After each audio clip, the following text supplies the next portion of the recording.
Trailer ఓపెనింగ్లో యష్ను రావణుడుగా చూపించిన తీరు next level. సాధారణంగా ట్రైలర్లు 2 నిమిషాలే ఉంటాయి, కానీ ఇది మాత్రం 4 నిమిషాల 10 సెకండ్లు.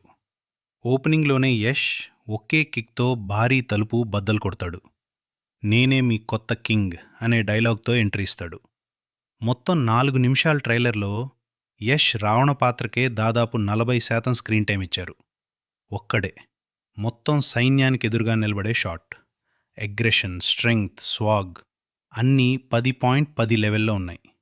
యష్ డైలాగ్ డెలివరీ కూడా టాప్ నాచ్. ఇలాంటి మూవీ అప్డేట్స్ కోసం మా ఛానల్ను ఇప్పుడే సబ్స్క్రైబ్ చేయండి. ఇక రామ్ పాత్రలో రణబీర్ మాత్రం పూర్తి విరుద్ధంగా కనిపించాడు. చాలా సింపుల్, కామ్, కూల్ లుక్లో ఉన్నాడు. కానీ ట్రైలర్లో రావణ్ ఫేస్ ఆఫ్ మాత్రం చూపించలేదు. ఆ మూమెంట్ను మూవీ కోసం దాచిపెట్టినట్టుంది. VFX, Lanka sets, war scenes అన్నీ చాలా ఆర్గానిక్గా అనిపించాయి. ఎక్కడా ఫేక్ ఫీల్ రాలేదు. 800 కోట్ల రూపాయల బడ్జెట్ స్క్రీన్ మీద స్పష్టంగా కనిపించింది. ఇది యష్ అభిమానులకు పక్కా ట్రీట్. ఇంకా ఆగస్టులో టాక్సిక్ కూడా రాబోతోంది. అంటే ఈ ఏడాది యష్ను థియేటర్లో 2 సార్లు చూడబోతున్నాం.